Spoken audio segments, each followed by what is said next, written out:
How's it going, YouTube? Coming to today with another video. Today, guys, what the video is going to be a tier list for board breakers and hand traps. I think that it's really important to go ahead and put these both in the same tier list because of the fact that these are always going to be the biggest question in the game with deck building is it more of a hand trap format or a breaker format, or is it somewhere in between? And this will give you a very good visual into what is going to be your better options versus things that you might not want to play at the moment.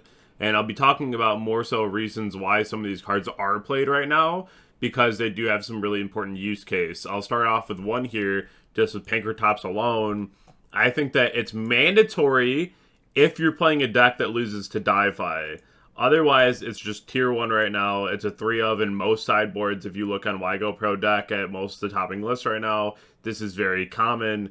If you lose to DieFi, it's mandatory. This is the #1 DieFi out right now.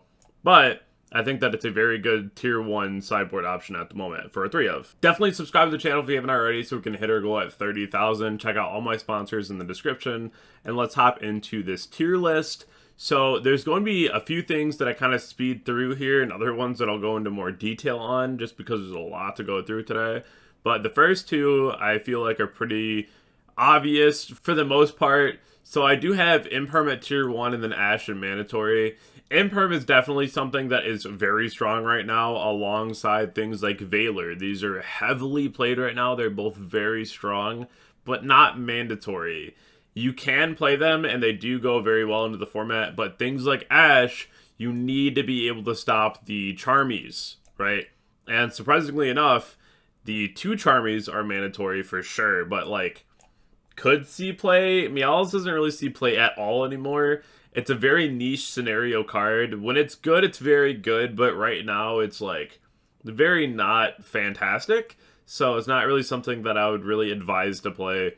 Same thing with like Typhoon, has use cases, but right now in the formats that we're in, this really doesn't find itself in a use case scenario. So definitely something to keep in mind here. DD Crow, this is like tier 2. Same with Biscuits right now. They're like okay, you can play them. They don't really have many opportunities right now where they're like fantastic. They're really good in like the Fiendsmith variants, or if your opponent's on like the D-mod package and they put the D-mod engrave to try to return it for Gaze, and then you have like a really good interaction point so they don't get a Dragoon. But like, it's so niche, and like there's a lot of other cards I'd rather play over the banished cards at the moment because they're just not very effective. One that I definitely would consider in top of tier 2 is going to be Nibiru. Now this is a 1 of in most people's main deck right now. If they're not, they're siding this card, which is pretty interesting. The card itself is still pretty okay. It's not always going to be the best card in most scenarios, but there's going to be a lot of spaces, like if your opponent goes for the Necroquip / Engraver line to go into Caesar, this is a card that you're going to want to have to go ahead and stop that, right? So it's definitely something where if you want to main deck one of these inside 2, I think that it's going to be really proper in deck building at the moment. And again, I hate the word proper for deck building because it's always so lucid, but I do think that maining 1 Nibiru right now is really strong. The other one here is going to be Lancia. Tier 2, it's okay. You can play it if you start running into things like Malice, or if you really want it for like Lunalight. But like, other than that, it's a very niche use case where there's a lot of other cards right now that I'd rather play instead of this. It's just not as good as you would like it to be. Same with like Gamma, right? It's a 1 of. If this card was a 3 of, it'd be S++. You'd be on Gamma all the time, no problem. Like, Gamma's insane. But as a 1 of, you're usually playing it alongside Delta, which is a tier 1 hand trap right now. It's in a lot of sideboards right now, and it's really good into specifically things like Mitsurugi. So this is a card that you definitely want to consider, and if you're playing Delta anyways, you just play the Gamma, because it's just around the same package that we're using it for right now. But of course, Gamma is going to be fantastic, but it's just a 1 of right now, so it kind of sucks, but it's still a really impactful hand trap. Impulse is just the best thing since Sliced Bread. We already know this. That card is fantastic. Alongside Purge, if you can play Purge, you should be playing Purge. The Dominus cards are just broken, right? They're just very, very strong cards. We could say the same thing about Shifter. Droll is going to be like tier 1, though. Droll is extremely strong right now. At a 2 of, a lot of times we're not seeing a lot of play with this card at the moment, which is kind of crazy because this card is still nuts. It's still Droll, but it just kind of fell out of favor a bit. But this card is still really strong. I wouldn't necessarily say it's mandatory because we're still seeing people top without this. But at the same point, I would think that it's mandatory enough in my mind to put it in tier 1. Because if you're playing this card, it's going to resolve somewhere in that tournament, right? Mourner, somewhere in tier 2. It's okay. I don't necessarily love this. It's for Crocea, but it's like, if you're not playing against a lot of Radiant Typhoon, it's kind of mid. Another one that's seeing a lot of play right now is going to be Retaliating Z, tier 1. It's really getting into Draco Tail. It has its use case into other matchups like Lunalight as well, so definitely keep that in mind because the card is still pretty okay. Could see play is going to be Ogre. I really do like this card a lot. I think that it's still really good in a lot of very unique scenarios, but not the most popular by any means. All of these are probably played before Ogre at any point in time. Meister, I wouldn't play Meister. Bell is like top of tier 1, borderline mandatory right now. Really good into Draco Tail. Really good into multiple matchups right now. This card is just phenomenal. It does everything that you need it to right now. It almost feels like it's a second Ashe in some cases. So definitely take that for what you will. But Bell in tier 1, top of tier 1. But I don't necessarily think that it's like mandatory. If you can play it, you should play it, right? Because these are cards that, like, if you can play them, they should be in your deck, right? Phantasme could always see play. Could always see play. Chaos Hunter, don't really need it anymore. It's not a Malice-heavy format. And then the Tribute cards, I would say they're somewhere in, like, tier 2. They're okay. They can clear a board, but a well-timed Handtrap or, like, a Charmy or even a Droll, I feel like does a lot more work than these because you can just, like, prevent the setup of the board versus just, like, cracking the whole board.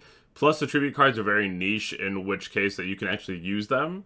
So, definitely interesting to see what matchups they'll be used in. Usually, they'll be in, like, the Demod Yummy deck because you don't need your normal summon if you open up Wanted or Black Witch. So, definitely still very good, but definitely something to keep in mind because the cards are still pretty strong. Ulti Slayer, tier 2. It's okay. The Steel cards still aren't good. They still just aren't good. There's, like, nothing to steal right now that actually matters. Now, I didn't include Illusion Gate. We're just going to call Regeki Illusion Gate. For all intents and purposes, they're like the same card, except one can get belled. I think that they're both still like tier 2. They're okay. They're not bad. You can still play them, do well with them, but like, they're okay. Lightning Storm Duster. I mean, like, these still see play. They're going to be like top of tier 2 as far as like breakers go, right? They're always going to be your number 2, number 3 option in your side. A lot of people right now are just playing Double Cyclone, which, again, for all intents and purposes, is going to be, like, alongside these. Still really good options. They're never really going to go away, right? They're still really solid. Evenly could see play. It's not necessarily the craziest card right now, but it could see play. Talent, it's talent. I'm just going to put it in bottom of tier 1. I know it's not the most popular card, but it's still talent. It's still going to catch you off guard when you get hit by it. Droplet and Fallen are definitely going to be my 2 breakers in mandatory. These cards are really strong for what they do. I think that these are cards that if you can run them, you should run them because they are really strong. We can't really argue with results.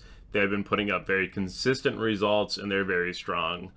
As far as Fenrir goes, it's going to be like tier 2 somewhere. It's a good breaker. It's a good reoccurring breaker, so it's one to have. Eclipse, same thing. When it comes up, it's really strong, especially if you're playing against like the yummy Fiendsmith variant. It's really cool. It has a lot of different applications right now. Sales Ban, could see play. It's not really that good. It's like okay. It's only if you're specifically worried about things like Droll, right? Kurakara, could see play. Could see play. Could see play the Shawl package if you really wanted to play that. Super Brawl is like tier 2. It really fell out of favor. It's not the most popular right now. It's not the best by any means. It was really strong. Now it's kind of like, like, it's not the craziest card, but it's okay. Herald of the Abyss, we don't really see this card anymore. Don't really need it. Dark Ruler, could see play, tier 2. It's okay. I've seen a couple boards where it was a pretty good use case. Solo Tributes for specifically Liger Dancer is probably fine. Metaltronus could see play. Gordian Slicer could see play. These are cards that are just like really fell out of favor, right? That are not like the craziest of cards, but they could. But these are definitely cards that I would mandatory play if you can. And even the tier 1 cards, honestly, are pretty mandatory, but like less mandatory, right?